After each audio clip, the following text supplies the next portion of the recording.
Hey guys, I'm Pixel Dan, and this is a review of the Masters of the Universe Classics Point Dread and the Talon Fighter.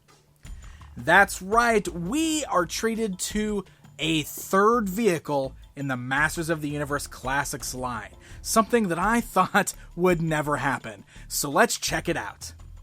As you can see, it comes in this massively long box, but the box is really great looking because it features some brand new original artwork that really harkens back to the vintage lineup. You can see a great shot of He-Man and Tila inside the Talon Fighter, along with Man-at-Arms and Skeletor on the box. Really dark, really gritty, and very cool looking. I absolutely love the artwork here. And when you rotate the box around to the backside, it even has that white and red line kind of layout that the vintage toy boxes always had, showing some of the other items in the Masters of the Universe Classics line. Alright, now upon opening up the box, you will have some minor assembly, but one of the other things that is in the box is an included exclusive action figure, and that's what I want to talk about first. It was a really exciting announcement when we found out that Point Dread and the Talon Fighter was going to come with a brand new action figure of Tila. Tila was one of the earliest releases in this line, and she has never been re-released, so a lot of people missed out on her. So people have been wanting a brand new Tila for a long time, so getting her with the Talon Fighter is really cool. And what Mattel opted to do was give us a version of Tila that was sort of more based on the way she appeared in the Filmation cartoon series. Now, she's not straight up Filmation, because this was actually done before Mattel announced the brand new coming He-Man and the Masters of the Universe line, which is full-on Filmation style. So we might still get a full Filmation Tila in that line at some point, and that's a good thing. Because let me tell you, something went really wonky with this new Tila figure. Let's take a closer look so I can show you exactly what I mean. You'll notice that there are a lot of differences with this version here. Specifically, the outfit she's wearing is supposed to more resemble that Filmation outfit. So she's got the high collar, she's got less details going on, it's all solid gold at the top. And the reason it's a little weird looking on here, the reason I think it's a little weird looking is because it's sort of that thing where it's got that bulkiness going on because it's just placed over the standard buck, which is usually fine, but I don't know, something about it just didn't come off right. I think part of the problem is we got this new waist swivel, which the original Tila didn't have, but it's definitely making the upper body look a little bit more bulky to the lower body. But that's not really where the biggest problem is. That right there I feel like is kind of a minor gripe on my own part. The biggest problem comes in the face sculpt. I'm not sure exactly what happened here because the prototype looks so much prettier. This one looks flat-faced, and it's a little stretched or longer than it's supposed to be. I don't know. Something about it just doesn't look right. From certain angles, it's not so bad. You can see maybe when we look at her kind of 2/3 of the way on there, it's not so bad, but straight on, it just doesn't look right. I mean, the lips look really misshapen and big, and I don't know. Okay, let's do this because I really want to point out the differences. It's comparison time. This is a look at the brand new Tila standing alongside the original Tila in this line. One of the most beautiful figures that we've gotten in this entire line was that original Tila. Look at the big difference between these two, and you can really see what I mean with the face when comparing it to that original release. So yeah, I'm not sure exactly what happened. I feel like maybe something went weird with the mold. Let's go and talk articulation with her though, because she does have some improved articulation over that original release. She's got the standard joint at the head, so you can see it's ball jointed. The collar is nice and soft, so it doesn't get in the way of the head articulation. You got those ball joints at the shoulders, so the arms can go forwards, backwards, up and down, swivels at the bicep, standard joint at the elbow there. You got swivels at the wrist. You got that waist twist that I told you guys about. You do got the thigh joints there, so legs can go outwards, forwards, backwards. You can see it's kind of a soft skirt. Yeah, it's a skirt piece there, so it doesn't hinder the movement at all. You got standard joints at the knees. You do have swivels at the boots, and then you've got the standard joints at the ankles. So articulation is pretty decent on her there, and she does come with a few accessories. So first of all, she comes with the sword that we saw her with in the Filmation cartoon series, which is very cool. I actually really like this. so we can get that sword clipped into her hands there. And then we also get a different shield from what she had originally. This one, again, much more Filmation inspired, has the ability to clip onto her arm there, and I actually really like the weapons. I think that is a really nice touch. Alright, last thing that she comes with is an alternate head. They opted to give her a brand new head with a helmet for piloting the Talon fighter. And you can replace that head, very similar to what we've seen before. It just pops right off the ball joint. We can pop the new head on in its place, just like that. And we've got this new head here with the helmet on. The head's kind of cool. The helmet basically takes cues from like Man-at-Arms or maybe even the Fighting Foeman Talon fighter pilot. You know, it's kind of neat. But it's interesting. I don't know. Getting a helmeted Tila is not something that I ever thought about needing, but it's a bonus head in with this particular set. Now you can remove the blast shield, so that's kind of cool. You can pull that right off. However, when I pull this off, I want you guys to take a close look at the face here, because the funkiness continues. Tila's got wonky painted eyes on the helmeted head, and I'm hoping that this is just mine, but you can see that the left eye is crossed and the right eye is straight on. So she's definitely got that kind of derp eye thing going on, which is really unfortunate. So I don't know, guys. We're going to move on to the Talon fighter and Point Dread now, but I definitely wanted to get this Tila out of the way first. She's definitely disappointing, unfortunately. Alright, so now let's get on to the meat and potatoes of this box set, being the Talon fighter and the Point Dread playset. Now, when you remove it from the box, there's some very minor assembly required, but it's very self-explanatory. There is a sheet of instructions in there that'll tell you how to do it, but essentially all you're going to need to do is assemble the wings, assemble the guns, and the radar dish. And then you've got the base that plugs into the top of your Point Dread here. It all clips right into place, and once it's in, it's locked in nice and tight. So that's really all there is to it. Very easy to assemble. And once you get it all put together, this is our Talon fighter, which is pretty sweet. So let's go ahead and move Point Dread off to the side, and we'll start by taking a look at the ship itself. You can see there's quite a lot of size here. I actually feel like this might be the biggest of the vehicles we've seen so far, but in a bit of a different style. It stands a bit taller off the ground. If I bring in a tape measure here, you can see it stands from the bottom up to the top of that radar dish. It's about 10 inches tall. And measurements here, from the back of the ship to the front of the beak, it's about 16 inches in length. And there's a good amount of weight to it. I was actually really surprised by just how solid this thing feels. Much different than the vintage one, which is very lightweight, very hollow feeling plastic. This one really feels like it's just got a lot of weight to it. So very, very nicely done. And I really feel like that not only is the sculpt really great, an amazing update of that vintage vehicle, but it also features a really fantastic paint deco as well. Look at that great sculpt of the eagle on the front of the ship there. Has this great coloration with this yellow that kind of bleeds into this orange on the top here. And then the blue canopy is highlighted by all of these brilliant metallic blue bits that you can see above all of the windows there. The radar dish is also done in that kind of metallic blue color, and you can see we can rotate that there. And you'll see lots of those little metallic blue bits just kind of highlighting all sorts of different areas all along the side of the ship here. I love the back of the ship. You can see lots of great colorful details there. One of the things that's really neat is, just like we've seen with the Battle Ram and the Wind Raider before it, a lot of areas that were just stickers on the vintage vehicle is now fully sculpted and painted on this vehicle, which really makes this stand out and feel like something special. If you look at the underside, you'll see that we got the great feet there of the Talon fighter. One noticeable difference is there's no handle on this one. You might remember that the vintage Talon fighter had a handle so that you can hold on to it and kind of fly it around. That is missing on this one. They actually did away with the play feature to make it more ship-like, which I'm totally fine with. And it balances very well. You can see it has no problem standing. It's a very solid ship there, nice and flat on the bottom. And there's even some nice details on the bottom. I mean, look at even the little vents there and everything on the bottom of the ship. Very, very cool looking. So overall, it's a really great looking ship. And then we can open up that canopy, which, by the way, we got these great plastic windows on here.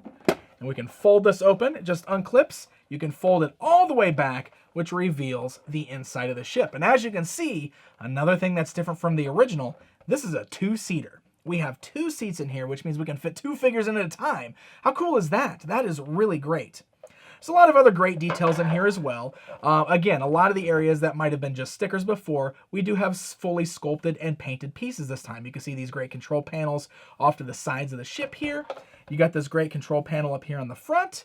And in the back, we even have the great like first aid kit and all the little tools that are sculpted on and painted on the back of the ship there. Now, there are a few areas where we have some stickers, something a little bit different than we've really seen in the Classics line. You'll notice that the control panels on the back walls here by the second seat are stickers. They are not sculpted on. And we do have one small sheet of stickers that comes with the Talon fighter. It's only got 3 stickers on there, and you're only going to use one of these stickers because it's meant to be the view screen on the main control panel. So you can actually choose between a funny picture of Cringer and Orko, an image of Beastman being targeted by the blasters, or just a map of Eternia. I chose the map of Eternia, kind of like the little radar dish there. And you just stick that right there on the control panel, and that completes that. So that's kind of fun. We have one removable sticker that we actually have to attach on this one, something different than we've seen. But I'm still happy that the majority of it is sculpted and painted, and it looks really cool. All right, so let's get some figures in here, just so you can see how they fit. I got He-Man here, because we're going to want to know how he fits in here too. But I also have our Tila, so we can put her in.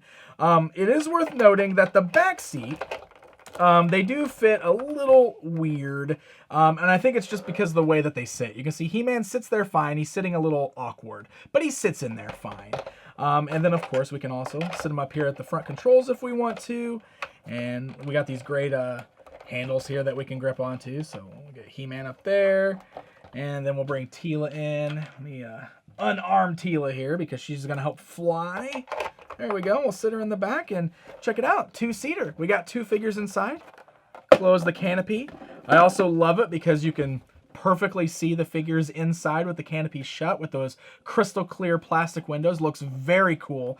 And this just looks awesome, right? We can send our figures into battle now in our Talon fighter. And this works great with He-Man and Tila, with any of the figures you choose. Oh, hey, you can even bust out that Fighting Foemen pack and get your actual Talon fighter pilot from those old monogram model kits and stick him in there, and that looks great too. So lots of different ways that you can pose this. All right. So that's going to bring us to Point Dread, the second part of our Talon fighter here. It's split into 2 parts, just like the vintage one, and that's because you can attach the top part to Castle Grayskull, which I'm going to show you in just a little bit. First, we want to attach it to the base. I will tell you guys right off the bat, this is a little tricky. There is a clip right up in here. You can see there's little clips. Might be kind of hard to see on camera, but those are actually going to clip onto the front up here, which is important to stabilize this. So you really need to get it locked down. Otherwise, the Talon fighter will not balance on top of it. So it kind of lines up perfectly here. Kind of get it flush right there. It fits right over the sides, but once it's very loose fitting until you get this front part to clip, and you really got to press down to do that. There you go. Did you hear it clip into place? And now it's nice and solid and tight. The only downside I see to this is that it is very hard to take apart. There's no release switch that I can find on this particular part, it doesn't look like. Yeah, we got like...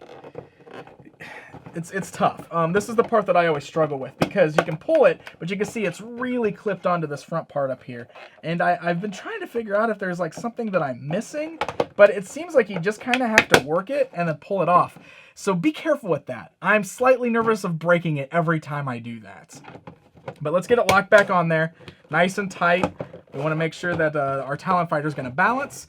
And then you'll notice up here on the top, we also have little clips on this. So unlike the vintage one where it just kind of sat and balanced on the top, since our new Talon fighter is so much heavier, it actually clips on to the perch, which is very nice. So if we bring our Talon fighter right there, get them right over those little knobs, clips into place, and there we go. Now we have Point Dread with the Talon fighter perched on top of it. And if we bring our tape measure back out again, now this thing is standing about 20 inches tall. So it is huge. It's going to take up a lot of space, and you can probably already imagine what it's going to look like on top of Castle Grayskull. Another thing that I do like about this is there is a release switch for the Talon fighter. There's a little lever underneath the perch, and when you press it, that releases the Talon fighter so we can send it on its way. One last fun little thing. There is open space on the inside. You can see the nice little wood floor, very similar to Castle Grayskull. We got some play area in here. It's a little short, just like the vintage one, but the figures can stand in there, and it does include this cool little plastic computer screen. The vintage Point Dread just had a piece of cardboard inside. So very similar to what we saw with Castle Grayskull, Mattel gave us a full plastic piece this time. It's hollowed out, so it's really lightweight. But you can see it's really neat. It's fully painted. It's got a little screen on there showing a planet. It doesn't clip inside. You basically just kind of set it inside, and it completes the little scene in there. So there we go. We got our Point Dread. We got the little screen inside. We can put our Talon fighter on top, and we can display it just like this. We can play with it just like this, or we can attach it to the top of our Castle Grayskull. All right, so last but not least, we want to see what the Talon fighter looks like when perched on top of our Masters of the Universe Classics Castle Grayskull, just like we did with the vintage Castle Grayskull. And you can see I've already got the vintage one sitting side by side, because that way I can show you what both of them look like, and we can kind of get a little bit of a comparison time going on as well. So first things first, you're going to want to pull the top portion off of your Point Dread. And I showed you earlier, it's a little complicated to pull apart, so definitely be careful with that. You don't want to break it. I already had it loose right here. This top part right here will fit right here on the left tower of Castle Grayskull in a very similar fashion to the one on the vintage playset attached. You're going to want to line this up properly. This does fit perfectly on the top of this, the same way it fits on the Point Dread base. And you can kind of just press it down to lock it in place. It's real tight on the ends there. Just like with the base, that makes it a little complicated to remove. So it's going to be something you're going to want to be real careful with when you're trying to pull it off. You can see it really gets stuck on here. And it kind of makes me nervous because I definitely don't want to scratch up my Castle Grayskull or break anything. But at the same time, I guess I understand why it's got to be that tight, because it needs to be able to hold this very heavy Talon fighter on top of it.